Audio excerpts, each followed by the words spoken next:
Good evening, ladies and gentlemen.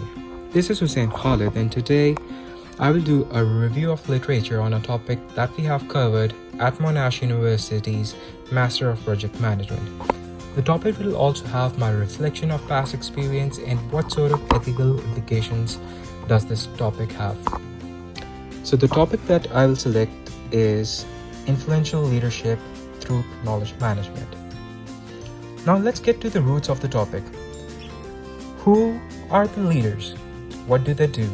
What do they have in common, and what sort of characteristics do they have? Leaders are the people who inspire the people through their actions, who influence through their wisdom. They have charisma in their personality. They focus on integrity. There are two types of leaders, transactional and transformational. Transactional are the ones who focus on facts and figures to achieve their targets. Transformational are the ones who adapt from situation to situation. They change their leadership styles as per the demand. According to the literature, we come to know that leaders are the beacon of knowledge, which means they are the knowledge carriers. They want to develop knowledge so that they can improve. Leaders are the ones who learn from their failures because they want to improve. They want to define the structures where they are working. They want to review their actions so that next time mistakes don't happen.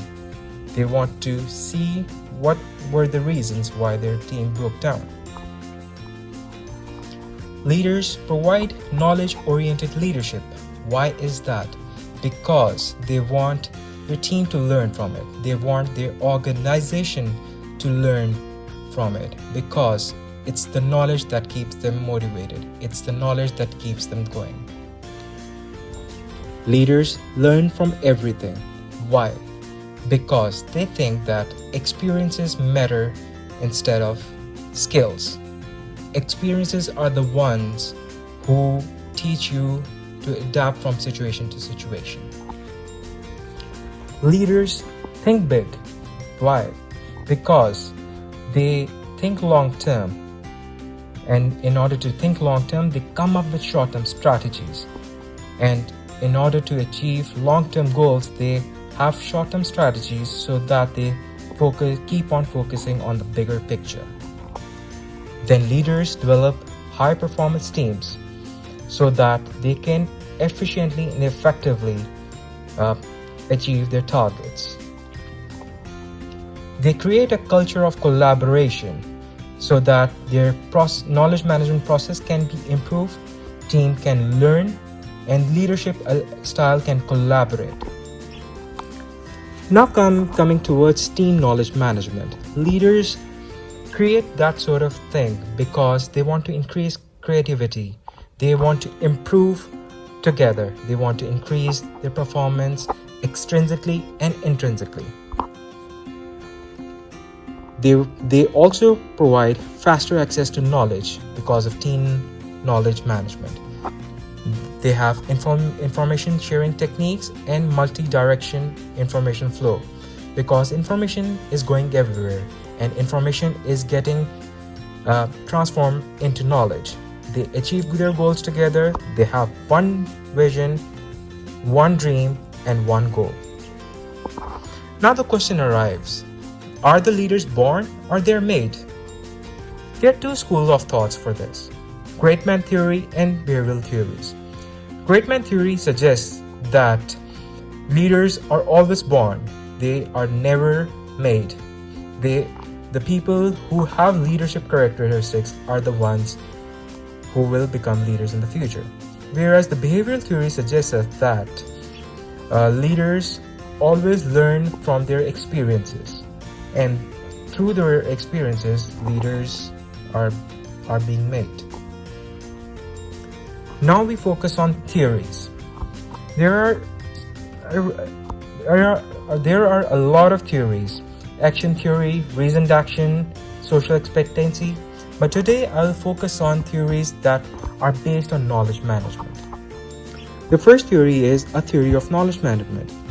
In this theory, we get to know that knowledge is always created and it is of no value if it is not transferred. Then we come towards authentic leadership theory of knowledge management.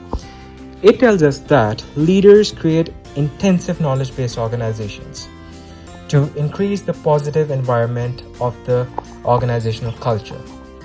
And because of that, the ethical practices can be introduced and the value is created through innovation. That is because of authentic leadership. So in order to reflect to the topic, I would like to go for a story of my past. In 2016, I had my undergraduation where I studied Bachelor's of Business Administration, Marketing and Supply Chain. In the 4 years of my honors degree, the one thing that I learned was that once I go out of this university, I want to become a leader. And why was that? Because I wanted to bring positive change in the society, and the only way that I could do it was to be a leader and make the people follow the right path. So the first thing that comes to your mind after you graduate is to find a job.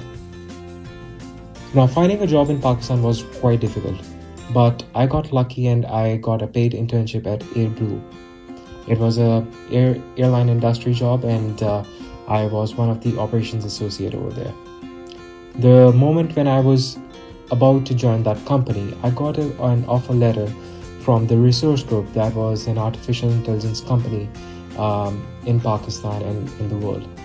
It was quite a big step for me, so I went for it instead of going to the Airblue. I worked there for 6 months and I learned a lot of new techniques. I learned how can we do digital marketing and how do we do agile project management. Now, these are the things that you learn out from your scope of the job. It totally depends upon you, how eager are you to learn. My aim was to become a leader, so my path was clear and structured. Then after 6 months, I get a call from a company through LinkedIn, and they asked me to give them an interview. So I went there to give an interview. The job was based in Islamabad, where my family was, where my parents was. So I went there for the interview and I got lucky once again. I got cleared, and they gave me an offer letter to be in the graduate training program. So the only stipulation was that I had to clear graduate from that graduate training program within 3 months. If I'm not able to do so, they will not let me to go forward in the program. We had a batch of 12 students, from 12 international students, and we all were working on a logistics solutions project.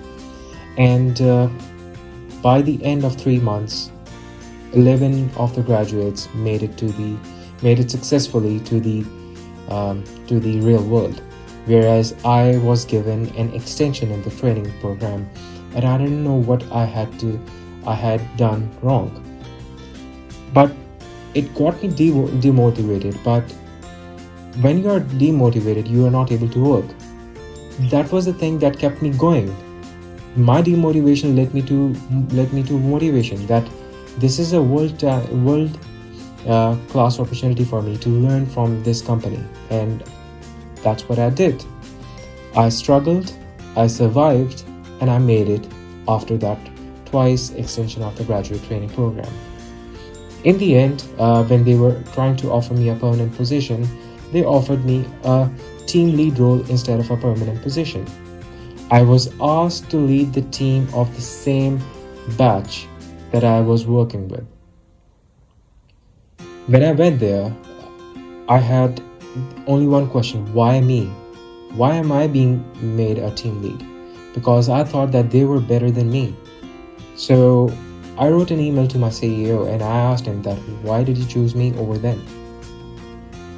And he said one thing: I see things in you that nobody else does. He made me who I am today.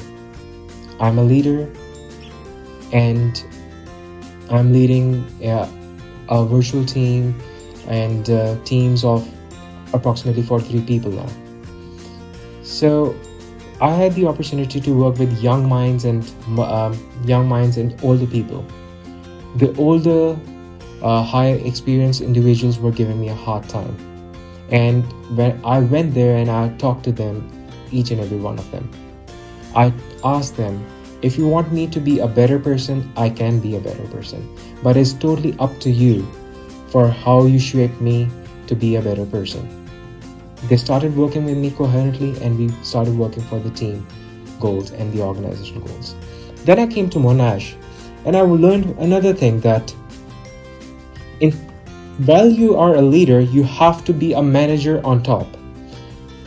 And that's what took me back to my undergrad level. That, do I really have to be a manager? Yes. In order to work more effectively and efficiently, and in order to grasp all of the knowledge that you have to manage what you have, and you have to lead the people the way forward. Then I come towards my last part, ethical considerations. Leadership can be very influential, but it can go both ways. It can affect you negatively, it can affect you positively. So you have to make sure that you do wise leadership overall in organization wide. You promote a culture of integrity. That means honesty is the best policy is being maintained in your organization. You maintain a code of conduct so that every single use of information, and you are transmitting it into knowledge so that it is being transformed ethically, not unethically. You have to meet all of the stakeholder requirements in order to achieve your targets, but make sure they are ethical for you as you are ethical for them. Then you have to protect the resources of knowledge. There are no illegal ways, there are no shortcut ways. So you have to do that. Now I come towards my last part, Earth. Our Earth is evolving. That means everything is changing. We are changing, which means knowledge is also changing. So you have to ensure that you are always kept in this loop so that you always keep on improving. Thank you.